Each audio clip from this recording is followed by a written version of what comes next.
yesterday for fighting. An older boy had come up to her and asked her out, but when she said no and tried to walk away, he grabbed her by her arm and pulled her back, so she punched him and broke his nose. Her principal then told her she should have heard him out, and it's not like the boy actually hurt her, so her response was inappropriate. So my daughter then chewed out her male principal in the middle of the school corridor about and that if that was his attitude, he should probably quit teaching forever because all he was doing was teaching girls to be quiet victims and teaching boys that it was okay to touch girls against their will. She looked right in his face and said, "Men like you are why my mom taught me how to punch people properly." She got a round of applause from two female teachers listening in, and I have never been such a proud mom. So my 14-year-old daughter got into an argument with her high school principal yesterday for fighting. An older boy had come up to her and asked her out, but when she said no and tried to walk away, he grabbed her Yeah, by what her the arm and frick? pulled her back, so she punched him and broke his nose. Her principal then told her she should have heard him out. It's not like the boy actually hurt her, so her response was inappropriate. So my daughter then chewed out her male principal in the middle of the school corridor about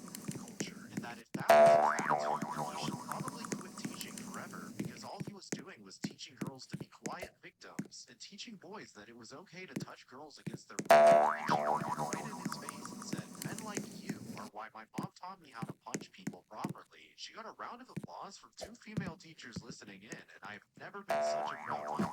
So my 14-year-old daughter got into an argument with her high school principal yesterday for fighting. An older boy had come up to her and asked her out, but when she said no and tried to walk away, he grabbed her by her arm and pulled her back, so she punched him and broke his nose. Her principal then told her she should have heard him out, and it's not like the boy actually hurt her, so her response was inappropriate. So my daughter then In the chewed middle? out her male principal in the middle of the school Wait, corridor about why, culture, and that why if is this that guy was his so... attitude, then he should probably quit teaching forever because all he was doing was And teaching girls to be quiet the S victims is and teaching helicopter boys that it was exterminator. okay to touch girls against Because their they will. And hate then she pointed helicopters, right in that's his why it's the face and helicopter said, "Men like exterminator. you are why my mom taught me how to punch people properly." She got a round of They applause from had two been female they were teachers going listening in, outwards and I have just never been such a to proud get mama. away. So my 14... It's no Never secret, even. I love to rock. Whenever I get to put on a little show and sing a little song, there's a little paprika in my step.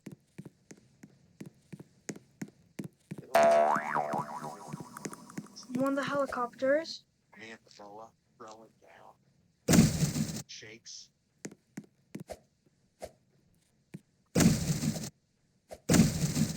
crashed down and slammed down on a small explosion. No.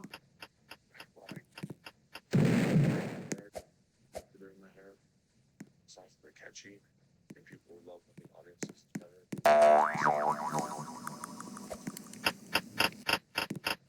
Then caused an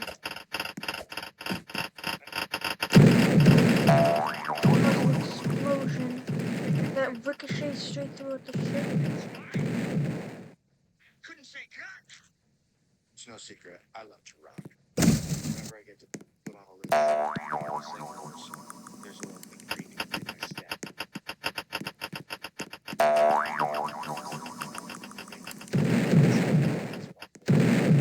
Boa throwing down. Shakes. The ship was officially sinking. Okay. They got bilge pumps on and went to check out the damage. The area was very destroyed. They then shut the doors. And then the hull suddenly had a harsh explosion.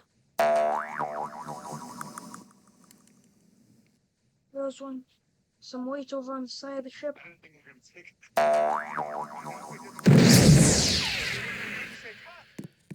When the magic is couldn't say cut. Started tearing itself apart. Whenever I get there's a little paprika in my Both step. of the lifeboats, one of the lifeboats had been destroyed. And the stern was sunk, and the bow sunk. Our handshakes.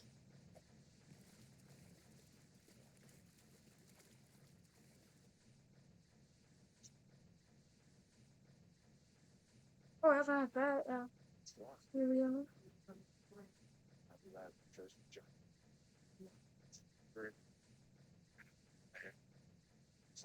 catchy, and people love letting comments like sitting here.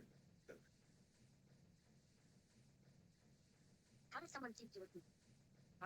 I'm a courthouse security guard, and last Tuesday, this guy in a $3,000 suit storms past metal detectors setting off every alarm. When I try stopping him, he shoves me aside hard enough that I stumble backward into the wall. I'm late for my hearing. Touch me again and you're fired. Do you know who I am? Turns out he's Marcus Melton, the tech CEO whose company Data Vault got sued for stealing employee pensions. The guy's been all over the news for months, but apparently thinks rules don't apply to billionaires. He barges into courtrooms wearing designer shoes, clicking loudly on marble floors, but he's so entitled and distracted by his platform, he doesn't realize something major has changed since his last appearance. The judge stops mid-sentence and stares at him over her glasses. Mr. Wilson, 3 minutes late to your own criminal trial. Traffic was absolutely terrible, Your Honor. My driver took some ridiculous detour. Anyway, let's get this pathetic joke over with. How much do I need to pay these losers to make this frivolous lawsuit disappear? The entire courtroom goes dead silent. You could hear a pin drop. His own defense attorney, some fancy lawyer in an Armani suit, is frantically making shut-up gestures and sliding urgent papers toward him. Marcus waves him off without even glancing down. Honestly, if they were actually smart enough to read their employment contracts properly, they wouldn't be working minimum wage jobs for me in the first place. This is basic business literacy. A middle-aged woman in the gallery, clearly one of his former employees, starts crying quietly. Marcus notices her tears and actually laughs out loud. Oh, come on, Karen. You worked at Data Vault for 3 years. You absolutely had to know what you were signing when you handed over your pension contributions. He pulls out his latest iPhone Pro and starts casually scrolling through emails during emotional victim testimony. When the judge sternly asks him to put the device away, he doesn't even bother looking up. I'm worth $200 million and personally run a Fortune 500 technology company. I don't follow petty orders from government employees making $60K annually. The federal prosecutor's jaw literally drops open. The defense attorney puts his head in his hands and starts shuffling papers desperately. But Marcus is on a complete roll now, feeling invincible. Besides, these people should honestly be thanking me for this experience. I taught them an incredibly valuable lesson about reading fine print carefully. That education is worth more than their little pension fund ever was. He gestures dismissively at the crying employees in the gallery, like they're beneath his notice. That's when I noticed something Marcus clearly missed during his dramatic entrance. There's a complete jury present in the jury box. 12 ordinary citizens staring at him with absolute disgust and horror. See, his case went from a simple civil lawsuit to serious criminal fraud charges last week. When FBI investigators found concrete evidence he'd been systematically stealing from employee retirement funds for over 5 years. But Marcus never bothered showing up to the crucial hearing when he announced the major upgrade, so he has absolutely no idea he's now facing federal prison time instead of just paying fines. The lead federal prosecutor slowly stands up with a biggest smile spreading across her face. Your Honor, the defendant has openly confessed to intentional criminal theft and conspiracy to commit fraud in front of 12 sworn jurors. Marcus finally looks around the formal courtroom and sees the jury box for the first time. His arrogant face goes completely white as he realizes these aren't just random court observers. They're going to decide whether he spends the next decade in federal prison. Wait, this isn't just a civil hearing anymore. Where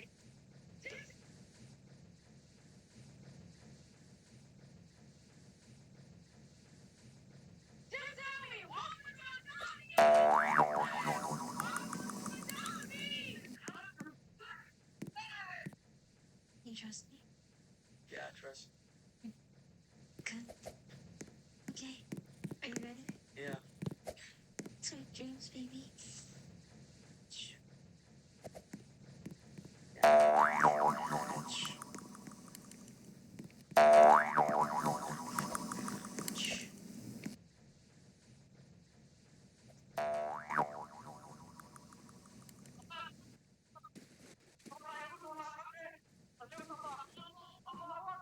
At the moment, the Princess Military's vessel currently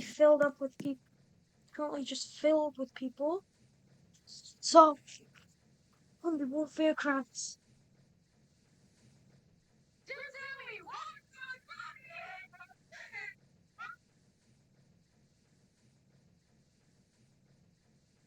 You trust me? His lungs were burning, his arms and legs aching, and he was close to drowning in the middle of the pool in front of 17,000 people. He could barely swim, let alone compete. So how did this guy even make it to the Olympics? Well, in the lead up to the Summer Games in 2000, in a bid to encourage more countries, including developing nations, to participate in the Games, the International Olympic Committee offered And some poor guy. wildcard entry for swimming. The country established their own brand new swimming federation named about it, asking anyone who knew how to swim to come to a hotel in the capital city of Malibu for a tryout. Eric Sambini was one of only 2 people who showed up. So after flopping around in the hotel pool for a couple of minutes without sinking, Eric was accepted into the team, and just like that, he was on his way to the Sydney 2000 Olympics in Australia.